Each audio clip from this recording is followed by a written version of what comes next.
Welcome back. If you've just joined us, you're watching the news at 10, broadcasting on Channels Television live from Lagos. An Egyptian hijacker surrenders after diverting a domestic Egyptian flight to Cyprus, with all hostages released.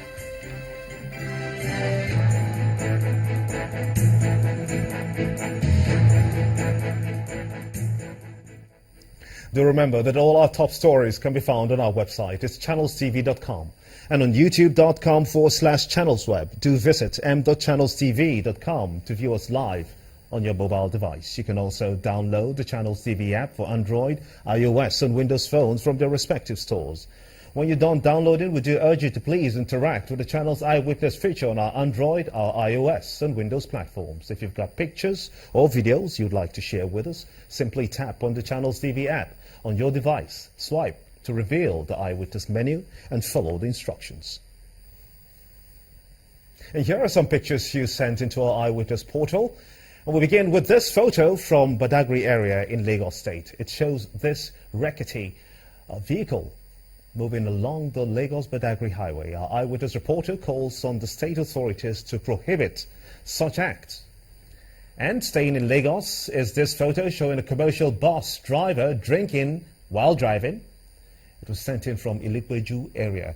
Our Eyewitness reporter calls on the traffic regulatory agencies to prosecute culprits. Our next photo shows vehicles in long queues waiting to buy fuel in Ile-Ife, Osun State. Our Eyewitness reporter calls on the federal government to end cases of scarcity. And staying on the fuel situation is this photo. It was sent in from Minna, the Niger State capital. It also shows motorists waiting for long hours to buy petrol. And finally is this photo sent in from Mbise area of Imo State. That will be Mbise area of Imo State. It shows this bad road. Our Eyewitness reporter calls on the state government to fix it. We do sincerely thank you so much indeed for sending in those pictures, as we ask that you keep them coming. Let's take you to our lead story now of the fuel scarcity situation spreading just all across the country. We're now being joined on the news at 10 by Mr. Alex Ogedegbe, a former managing director of the Kaduna Refinery and Petrochemicals Company. He's also an expert in building, construction and operation of refineries. I want to thank you so much indeed for coming on the news at 10. What do you suppose is in the heart of this problem of fuel scarcity? It has lingered for far too long. The heart of it is the supply. The only way we can solve the fuel scarcity permanently, as we did in the years 1990 to 1992, was to produce enough locally to meet the challenges of distribution and storage. As long as we import, we will not be able to import most of what we need, like 90% of what we consume now. We will not be able to get rid of these fuel queues, because the heart of any supply, of any such logistics, is the supply. And you cannot interfere with supply where you don't have enough production of it. The solution is a medium to long-term planning to get refineries back on stream working locally. And the only way to do that is to hand over these refineries to people and organizations that can run them properly and independent of any, should I say, non-commercial practices. We were able to achieve that briefly for 2 years, about 25, 30 years ago, because we had enough production locally. Today, the refineries are producing less than 10 or 15% of what we need. And no matter what the promises you get, in 1 week's time, you may solve the problem for another 2 weeks or 3 weeks or 1 month. We can go back to the same problem. So in essence, what you're saying is that what the Minister of State for Petroleum, Dr. Pt.2, said, that we will have petrol by the first week of April, it doesn't hold much water. Is that what you're saying? Well, he knows more than I do what he has put, what's in the pipeline. He knows how many lorry loads or truck loads or boat loads of petrol coming, and they know the consumption. So by doing that small calculation, he can tell you when they will arrive and for how long. But then, 1 or 2 months after that, you only did a very small break, and then we are back to square one. Why? the main source of supply, which should be local refineries, are not working. They are not working.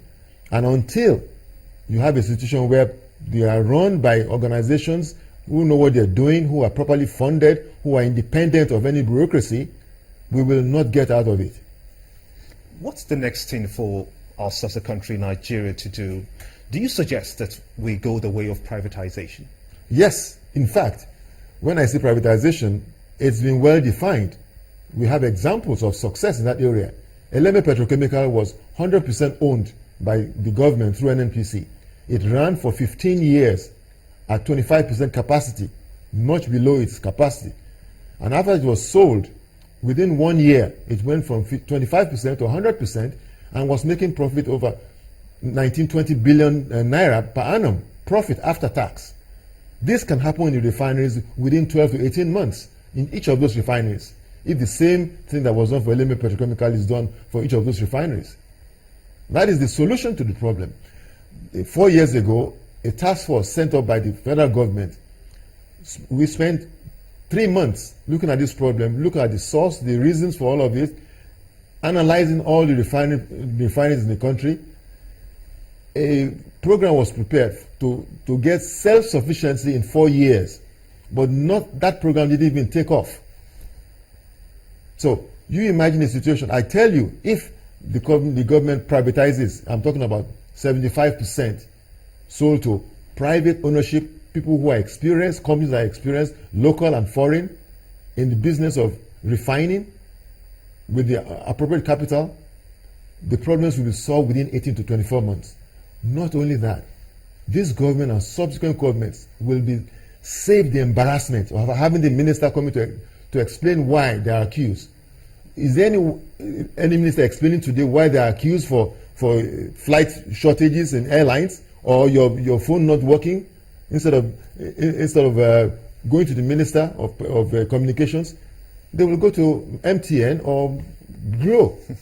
Mr. Ogedegbe, Alex, of course, we want to thank you so much indeed for talking to us on the news at 10. We do appreciate it.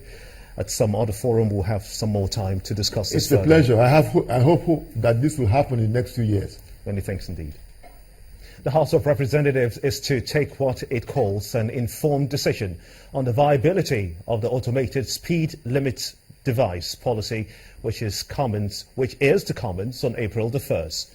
The chairman of the House of Representatives Committee on the Federal Road Safety Commission, Representative Ahmed Yunusa, puts forward this position during a public hearing on the matter. Some of the participants believe that the device will help curb the high number of accidents on the nation's highways. Our correspondent, Larry Lasisi, reports.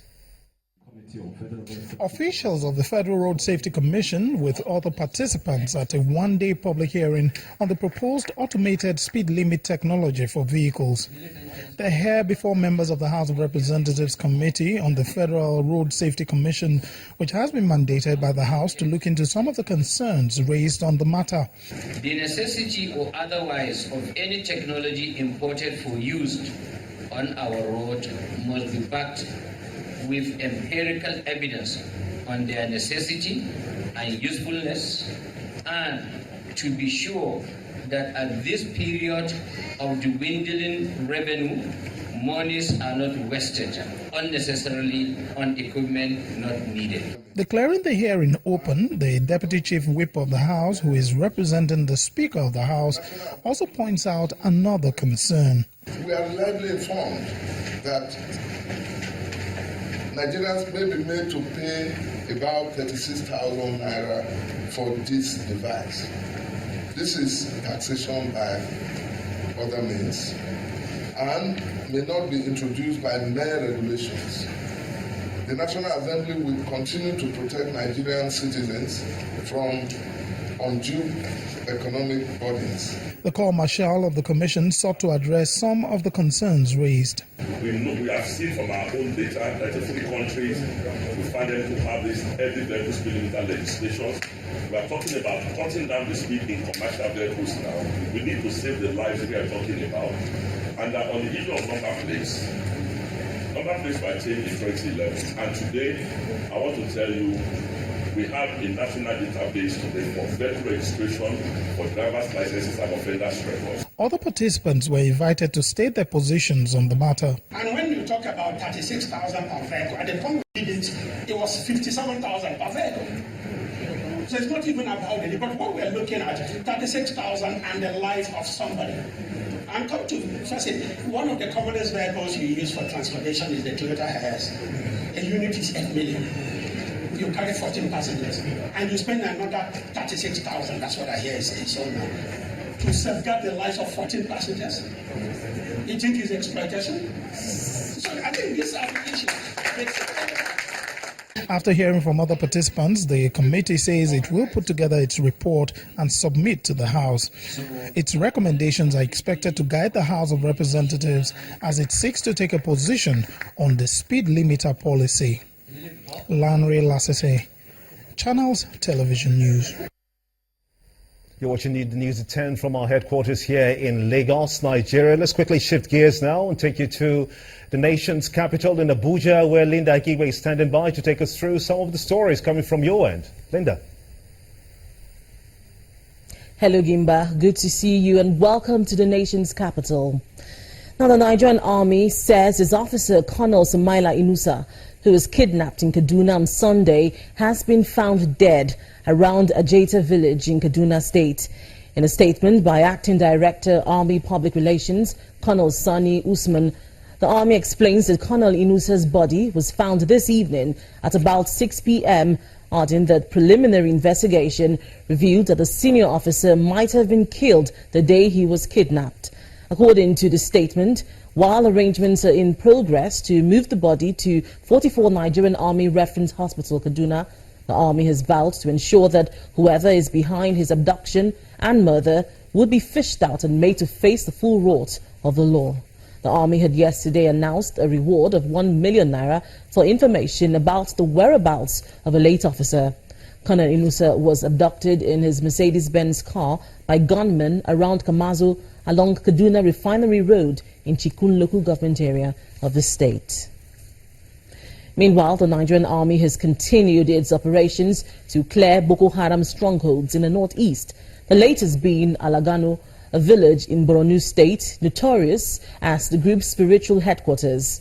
According to the theater commander of Operation Lafiaduli, Major General Lucky Rabo, the feat followed weeks of coordinated operations between ground forces and the Nigerian Air Force in adjoining villages, leading to the rescue of 567 hostages and recovery of several weapons.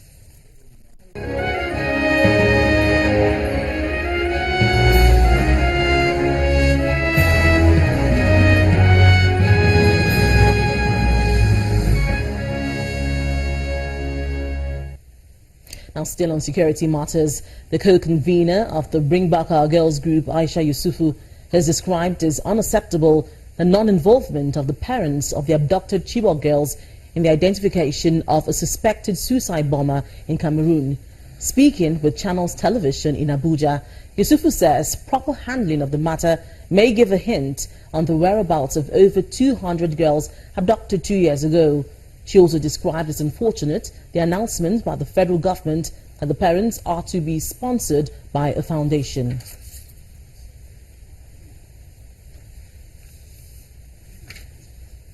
Now, I'm now being joined on the news at 10 by a member of the Bring Back Our Girls campaign group, Ms. Bukola Shodibari. Ms. Shodibari, it's good to have you on the news at 10. Thank you. Now, what is your assessment of the federal government's handling of the matter involving the suspected female suicide bomber identified in Cameroon? I think the government could have acted better. This situation with one girl alleged to be a Chibok girl is a pointer to how we would handle similar situation if perhaps 100 girls come back today. There are gaps that have been identified between Friday and today that this issue came to fore, and these gaps surround issues around timeline, for instance. Timeline in the sense that in terms of identifying the girl, how long did it take us? And once the Chibok girls come back, how long would it take us? So this is almost like a test. In terms of, for instance, process, in terms of ownership, in terms of the entire process that is needed in order for us to ensure the immediate identification of this girl. I think there's so much gaps, and this is as called for actions that needs to be taken. This was why, for instance, at Bring Back Our Girls group, at some point when abductees were being returned, we immediately developed a tool called the Verification, Authentication and Reunification System. It is a process that states specific activities with timelines and owners as to when such happens. What's the first? How do we ensure immediate identification? How do we authenticate? And how do we reunify to ensure that the process is faster? So I think a lot of action has been brought to fore. Now, do you think that the parents of the Chibok schoolgirls should be carried along, should be involved at this stage of investigation? Two things, involvement and investigation. Investigation at this point is almost 2 years. It's 16 days to 2 years today. I'm talking about in this particular case of this. In this particular in Cameroon. Which is why we expect that there should be proper process, laid down procedure in handling issues like this. This is not to condemn any parastatal, but again, it is for us to go and act. At this point, at what point are we going to say, yes, it is now time for the parents to be involved? Is it at the point of identification, at the point of verification, or at the point of unification? We cannot identify anybody who claimed to be a Chibok girl without the parents. So, of course, at that point of identification of a process like this, the parents should be involved. Now, it's been almost 2 years since the Chibok girls were abducted. What's your estimation of the role of the international community in this campaign to locate the girls? In the effort to locate the girls, there are military actions and there are non-military actions. And in terms of military actions, because Nigeria is a sovereign state, there are specific diplomatic laws and policies that exist. So you won't expect, for instance, international community to act in that line, except they are expressly invited by the Nigerian state. But in terms of non-military action, what could they possibly do? They could possibly help with intelligence gathering, with capacity building, with software, with technological advancement and all this. And if we look at all the countries that have pledged support, the UK, the US, Israel, France, and all of these countries, these are the areas in which that they can act. And some of them have acted in this regard. But again, it is a question of coordination and putting it all together to ensure we achieve the result we want. All right, thank you, Bukola Shonibari, for joining us on the News at 10. Thank you very much. Now, when the News at 10 returns, Fidelity Bank is the Export Promotion Council at the Lagos Business School on Export Management Program. That's on Business News. Do stay with us.